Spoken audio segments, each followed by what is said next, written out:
Arthur, when did you first go to sea, mate? How old were you and what was your first ship? June 1956, I was 18 years of age, the Iron Whaler. On the Iron Whaler. But before that you were on a little launch for a while, were you? I was on the customs launch, I was boy at customs. Oh yeah. There for 2.5 years. Yeah, right.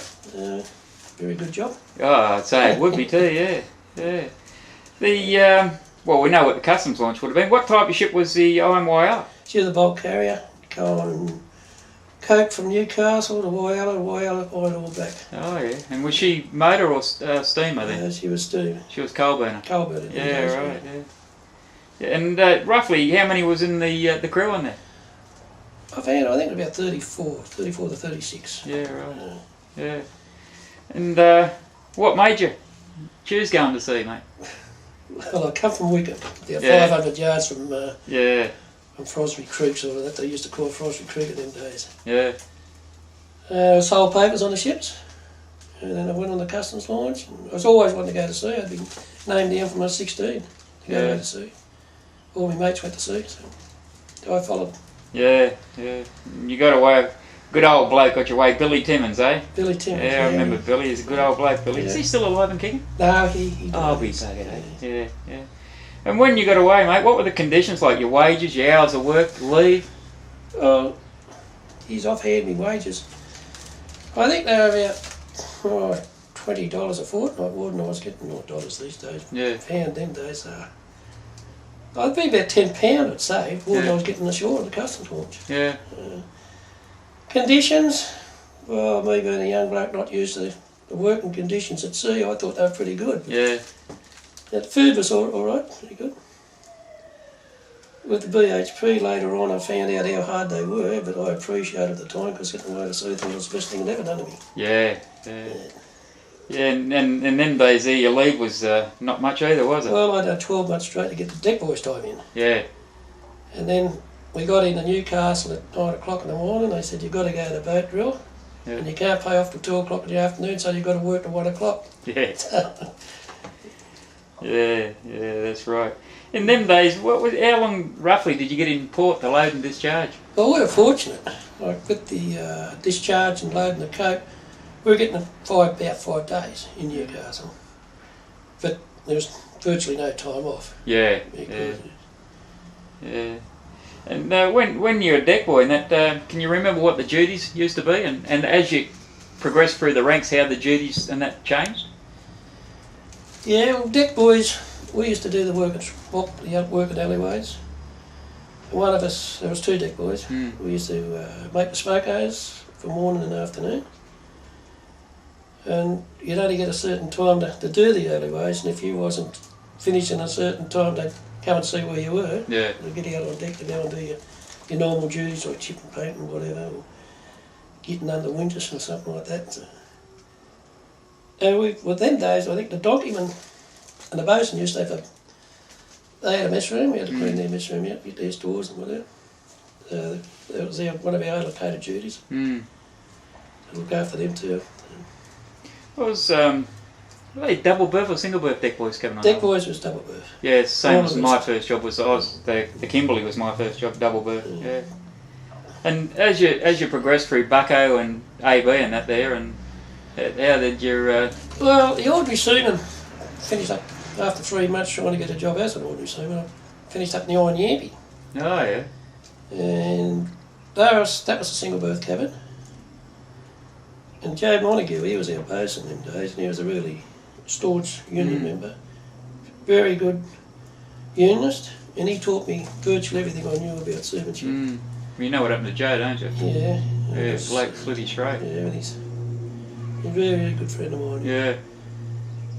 And he always used to say, if you don't do a job yourself, don't give anybody else a job. That's right, yeah. So when I went bosun one time, I always used to remember that. Yeah, I knew Joe for a while, never sailed him, but... Oh, I think it's yeah. So we took the head of BHP up there, I think his name, and he wanted to go out on deck by himself, and mate was chasing him around, and Joe went up to the mate and said, let this bloke run around himself, don't run away from him, you keep away from the crew. Yeah. And even give me a packet of cigarettes, wouldn't he? Well, them days you used to do 2 hours on the wheel. Yeah. each watch. I think his name, the big fella for BHP. Essendon Lewis, that's it, Lewis, yeah. Essendon Lewis, he was a top old bloke. Yeah, I think he was gone by the time I first went to sea. Yeah, Yes. At the conditions with Joe, he had the best conditions, and like them days, the Yankee class ships, nobody wanted to join them because they were too hard, single hatch boards and everything. Yeah. Conditions weren't really good, with Joe being bosun there, everybody was happy, and they wanted to know why there's no jobs in it. Because you do 3 or 4 trips a year and back to Camelot, nobody get out. Yeah. And it wasn't a known factor in them days. That's right, yeah. BHP be real worried. One of their ships is good. Yeah. Now, how long did you stay on the Yampy for? 12 months stick boys time. Bucko's time. So you did quite a bit of your Bucko's time there too, Yeah, so I've done a lot. Yeah. Well, then I had to...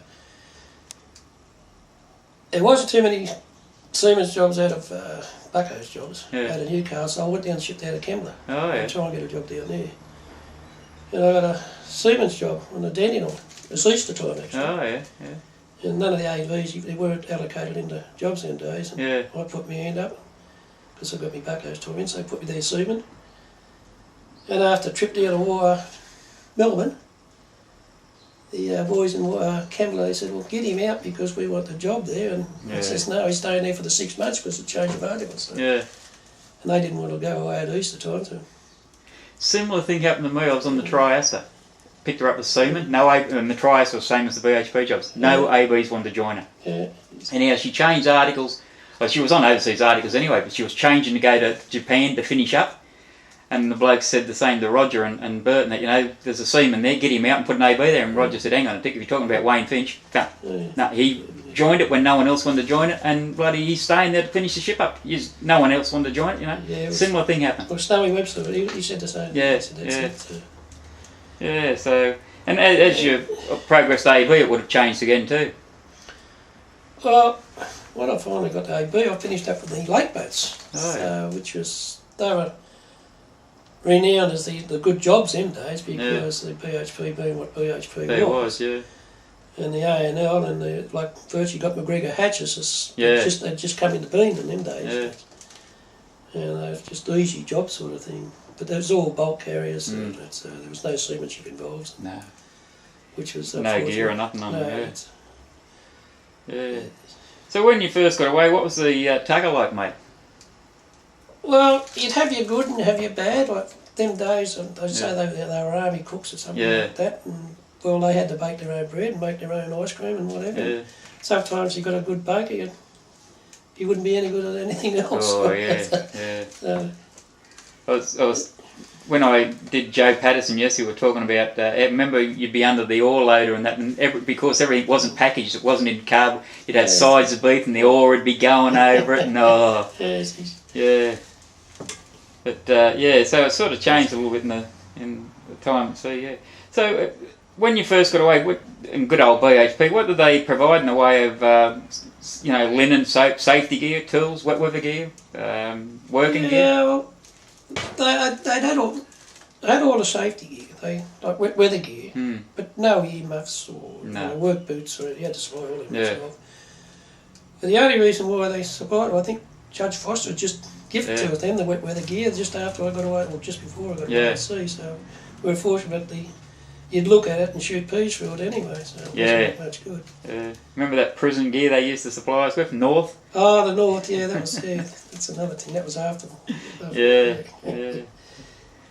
So, what different types of ship you been on, mate, and how were the ships and that all differ? And well, from the BHP and A&L, I went to the tankers, Miller's tanker.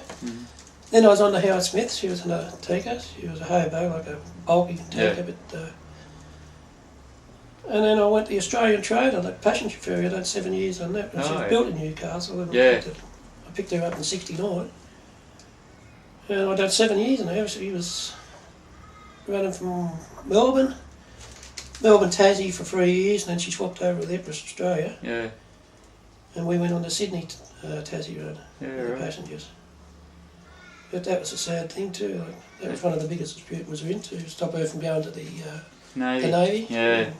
You become the Jervis Bay, Well, she was held up in Bell Bay for 2 months. Yeah. The crew would refuse to bring it back.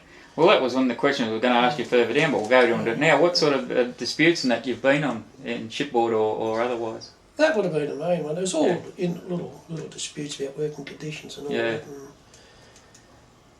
And sometimes the food, which you could never get rid of a cook if it's no good anyway. You should know it. Yeah, that's right. You could never get rid of a cook. But, yeah. You know, you'd have little disputes, or the skipper or something, they weren't working the conditions. Yeah. Them days you could do it, but this day and age you can't. Yeah. But that big disputes were down in Bell Bay for 2 months because we thought the government should have supplied a passenger ferry from Sydney down to Tassie. Yeah. It's just like another road service. Well, that's right, yeah. They, and then after 2 months they told us to bring it back, and the boys still wouldn't bring it back anyway, so finally they had to. But even the stewards were trying to save their job. There's more of them than us. Yeah. And they were sticking knives in blokes' pillows and everything, so get the ship out of here and get it back and whatever. Yeah, ridiculous. Workers going against the workers sort of thing. Yeah. Well, they just had a similar thing with the Spirit of Tasmania 3. They lost her. Sydney, Melbourne, Sydney, Tassie, yeah. Tassie, yeah, she went over the horizon. But even with the Australian trader, our cargo, we had a full cargo every time we left Tassie, coming backwards. Half a cargo going there. Yeah. But passengers, in the winter time, not so many passengers, but always a full cargo. Yeah. Coming back. You couldn't get anything else on it. Yeah. So it was all political anyway. Yeah, it's vast sort of thing, mate, Over time at sea, you would have come across a few characters in that. Any stick to mind? Well, Jimmy Eden, he's always full of laughs. Yeah. He come from Newcastle. He's one of the best seamen I've ever seen, as far as his knots and spices and all that sort of fancy knots and spices, actually. And he was always a laugh. He was a laugh a minute. Yeah. So he's and Billy Bodman, well, he's one of the greatest people I've ever. So I grew up with Billy, and one of the. He was a great activist, Bill. That he was one of the best mates and one of the best seamen too. Great unionist. Yeah. The characters, geez. I think I've switched off going away to sea with all that. So when people start mentioning their names and everything, you start bringing back memories. Yeah, that's right. Yeah, the bloody Peter Smiths and the bloody Blue Jays and all that used to get around. Yeah. And you would have come across a few good times and bad times, some highs and lows in your time at sea. One of the lows then would have had to have been the Australian trade. Australian trade going. Yeah, that was one of the low things. Yeah. Well, it's for me as a seaman, it was a low thing, but I was worried about it as far as the Sydney to Tassie passenger service. It was a great low thing. That is. I can't remember any other low things virtually. Yeah. What about the good times at sea? Well, for me, they were all good times because I just loved going to sea. Yeah, that's right. I could have come ashore a couple of times. Well, I did come ashore in '61 and worked in the dredges for 10 months. Yeah. And I couldn't handle it. I had to go back to sea again because I just loved it so much. I just wanted to be away. Yeah.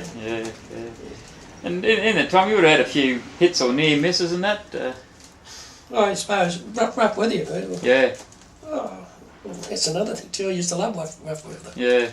You know, watching all the waves breaking over the ship's bow. And, you know, if you have everything lashed down, and that was one of my jobs when I was in Australian trade. Like, you'd have to go make sure all the cargo was lashed down. Otherwise you'd be in trouble. But even in the lashings would break, and you know, you could see cargo around the vehicle deck, which was a bit of a worry then. Things.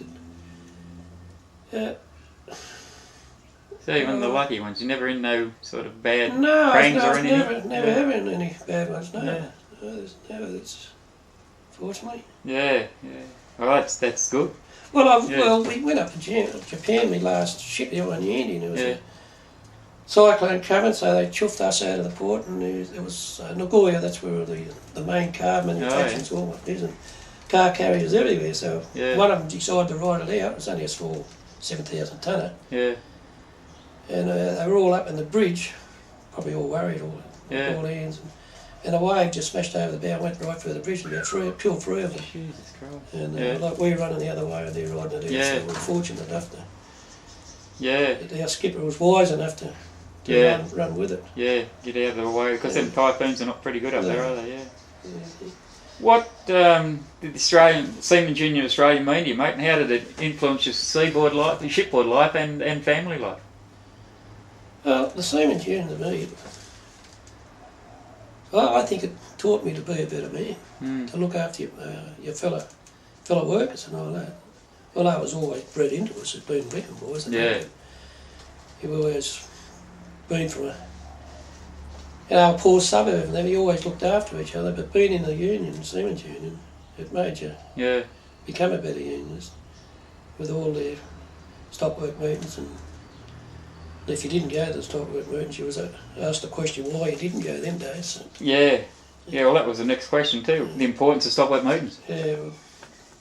Well, it brought everybody up to where everything was going within the union every month. And if you was interested, if had any announced about you, you'd have to go to the stop work meetings to find out where we were going. That's right. In the good old days, you could hardly get a seat. No, nowadays, no way in the world. Nowadays, you could fire a shotgun, you'd be lucky to hit anyone. Well, nowadays, I think some of the retired members nearly out. Well, that's the same as in Melbourne. The retired members and that, and it's the same old faces. You see it every month, the same old faces. It's it's bloody, it's terrible, mate. So, when you first got away, how was the seamen picked up for jobs and that? Well, the union was running the roster system in days, but they couldn't allocate you. You'd put your hand up, and that was when the first originally went away. And later on they said, all right, you're top of the roster, you're good to go. But originally when I went away, the seamen just took over the roster system, and they said, all right, he's next, and so on from there. Which was a fair, because the company used to pick him earlier on. That's right. And you must come right in when Schedule C come in. I did,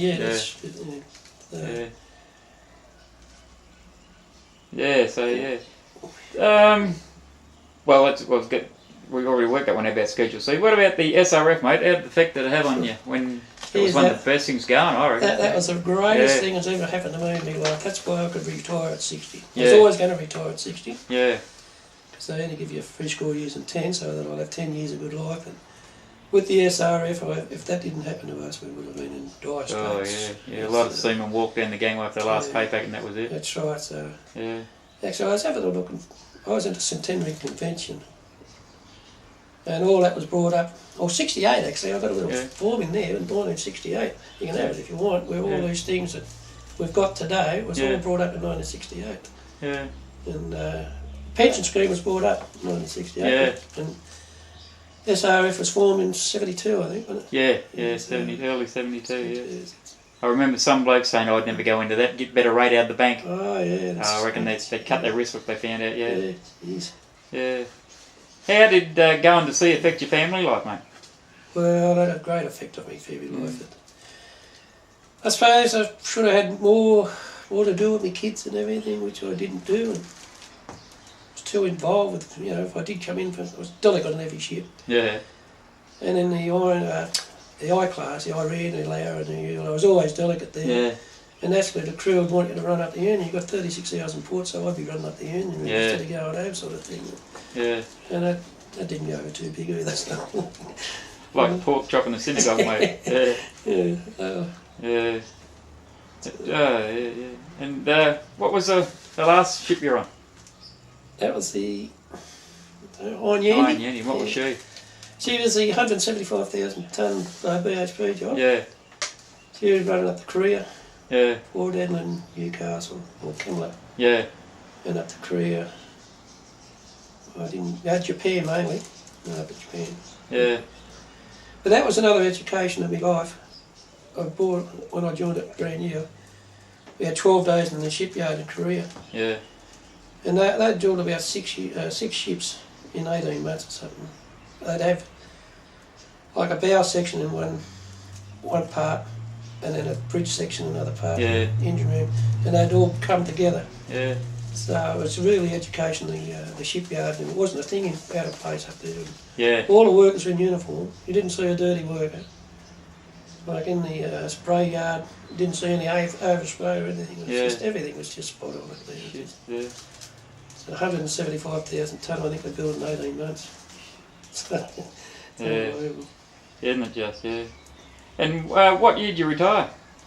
98, September 98. In your retirement, what are you doing now? Well, I'm usually myself, I train bowls. Yeah. And I go fishing. Oh, yeah. Mainly bowls and do a little bit of gardening. You're still active in the union for the vets and all that? In the vets, and we'll go to every meeting there if they've got any pamphlets put out, or helping in the letter drops, or any disputes with Billy Bodman. There was always going chanting around if Howard comes into the town or something, giving him a bad title. That's what I was going to say. I think Billy was the founder, wasn't he? Yeah, Billy and Brennan and Laurie Steed, he was involved. So. Yeah, well, Laurie's one we've got. I got Laurie about the 5th person, I think. Oh, well, he's another character, Laurie. Yeah. He remember when he came up to Newcastle, nobody wanted him up here. Yeah. But even Brennan, see, they told Brennan to get on, when you finish leaving, so get on the next train out of here. So. Piss off back. Well, how long was he here for? 40 odd years or something, wasn't he? Yeah. Yeah. And what do you think of the industry today, mate?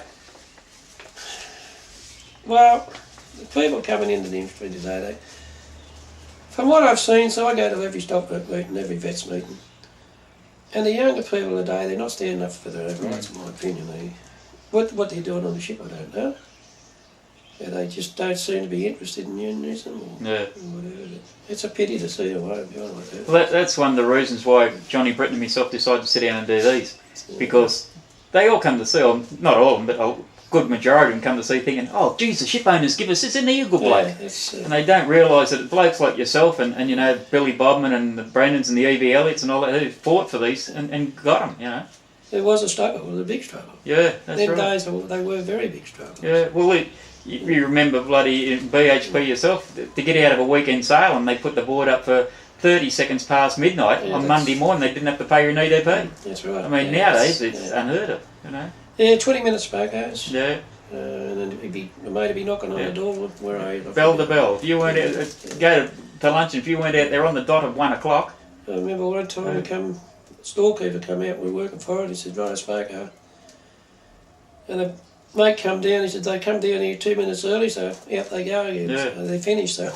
Yeah. The good old days, mate.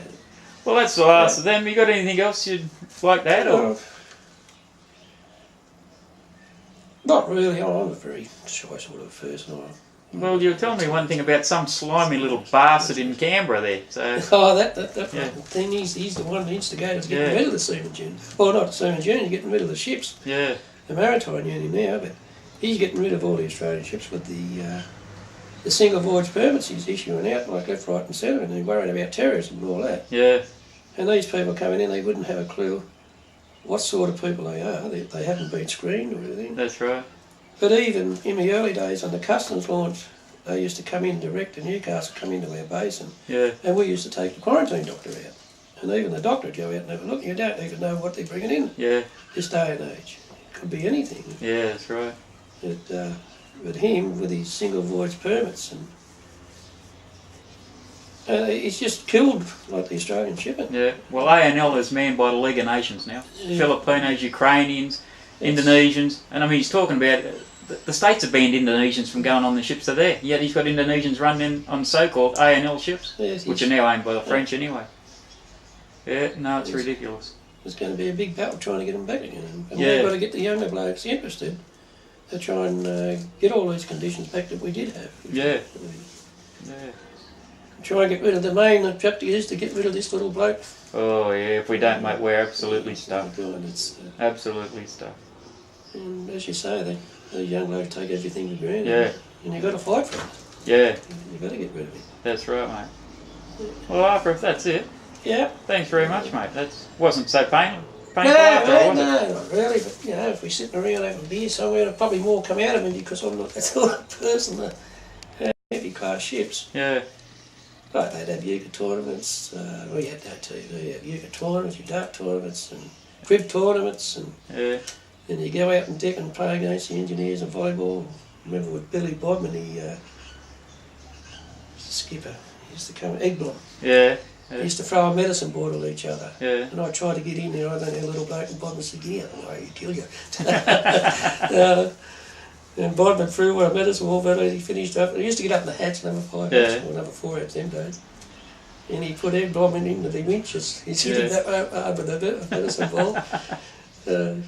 Yeah, he had your Wednesday nights, midweek movies on number 3 hatch. On number 3 hatch, and you used to give the electrician hell if the movie broke. The old reel bell and howl. And you got 2 bottles of beer. Yeah. 2 extra bottles of beer. But they're the ships I think back on because, which they were hard ships, they were heavy ships to work. That's right. Yeah. But they all seemed to be good, compatible people. Yeah. You had to be. Yeah. And we had such good times there. And the other ships I don't seem to worry about, because I spent quite a bit of time in the offshore industry. Yeah. About 11 years in the offshore industry. Yeah.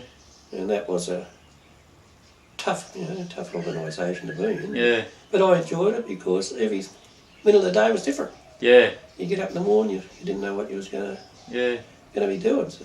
Yeah, my young son's just got away to sea. He got picked up by Fastback, which is old P&O offshore. Yeah. The Lady Christine and the Lady Gracie's been on so far, and he flew back yesterday morning to the Lady Christine. Oh, right. Yeah. Actually, I've got a couple of tapes in there you might be interested to have a look at.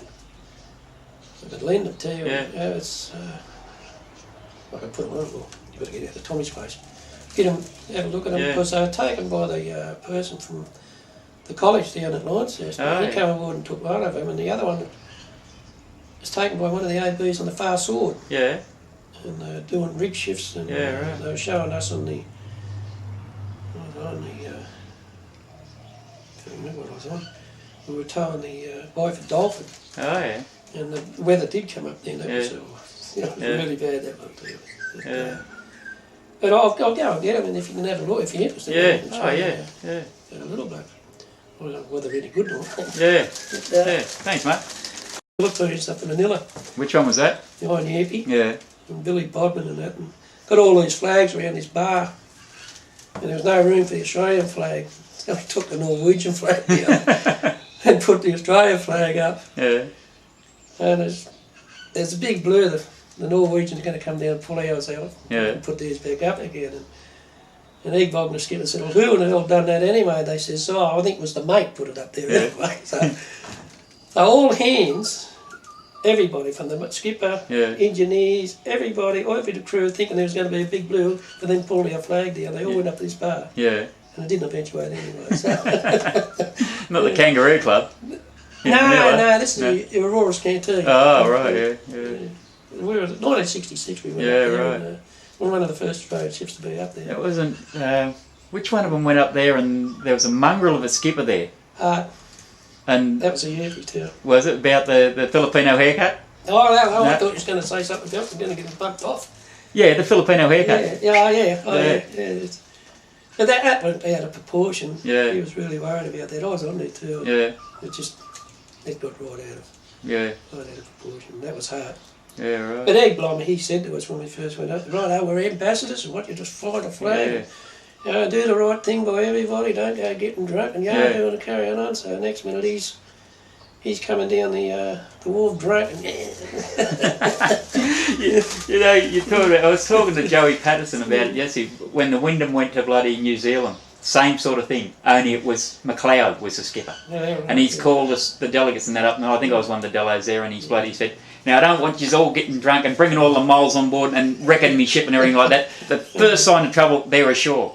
So, I was the delegate. Anyhow, I'm sitting down bloody in our rec room there about 11:30 a couple of nights later, and the gearman's come in, he said, "Hey Finchy, come and have a look at this." I said, "What?" And he's come out here. So we walked out there, up near number 3 hatch and that, and there's all the mates and engineers coming out of their midships accommodation with all the furniture that their shields, so-called good girls, had smashed. They absolutely destroyed the bloody saloon and that, Yeah, but after that, McLeod said nothing, And the girls, as we were leaving, the girls all giving the Maori farewell, brown-eyed him and threw shithouse paper on the bridge. But he was a lunatic. I heard he went pilot here in Newcastle for a while. Oh, I couldn't tell you. Did you ever sail him? No, I didn't. Ian McLeod, what a lunatic. You were lucky, mate. You were lucky. Yeah, I remember me and Briton, we skipped back from the club one night on the Filipino run. Arm in arm, like good school, we were skipping back to the ship. They were good days, there was no harm done, there was no violence or anything like that. It was all you do was go up and having a good time. Yeah.